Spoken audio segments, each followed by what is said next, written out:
जेव्हा काहीतरी चुकीचं घडतं तेव्हा आपण अनेकदा स्वतःलाच दोषी मानतो. म्हणजे ऑफिसमध्ये किंवा काहीतरी काम करत असताना घाईमध्ये एखादी छोटी मोठी चूक झाली, ज्यामुळे नुकसान झालं तर आपण स्वतःला दोष द्यायला लागतो.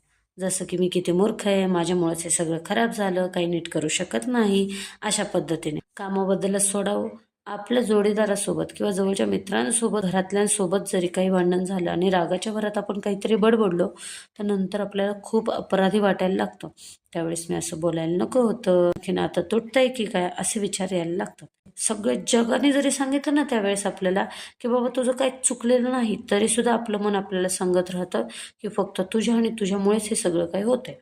नक्की काय होतं त्यावेळेस माहितीये का? स्वतःला, समोरच्याला, परिस्थितीला किंवा नशिबाला दोष देऊन काही साध्य होत नाही.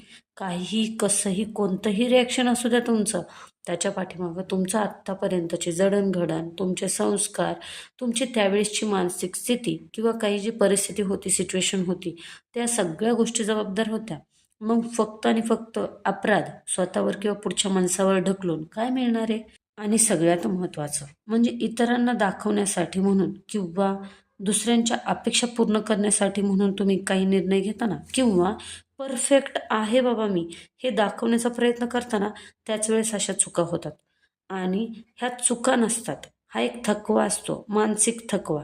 कारण तुम्ही माणूस आहात आणि यंत्रासारखं फक्त अपेक्षा पूर्ण करण्याचा जो प्रयत्न करतायत तो तुमच्या मनाविरुद्ध असतो. याच्यातून बाहेर पडण्यासाठी करावं काय लागेल?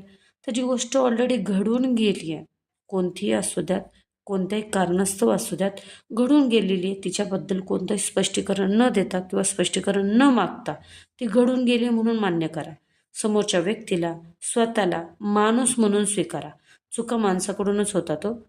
झालं गेलं, घडून गेलं. आता फक्त इथून पुढे होणार नाही याच्यासाठी काळजी घ्या. म्हणजे ठीक आहे बाबा, मागच्या वेळेस असं झालं, घाईमध्ये चूक झाली, इथून पुढे होणार नाही. थोडासा जास्त वेळ घेईल किंवा मागच्या वेळेस जास्त बडबडले, पुढच्या वेळेस बडबडण्याच्या आधी विचार करेन. कायम लक्षात ठेवा, ज्यावेळेस तुम्ही स्वतःला आणि सोबतच दुसऱ्यांना दोष देणं थांबवता, तेव्हाच तुम्ही मनापासून माफ करू शकता आणि त्या सिच्युएशनमधून बाहेर येऊ शकता.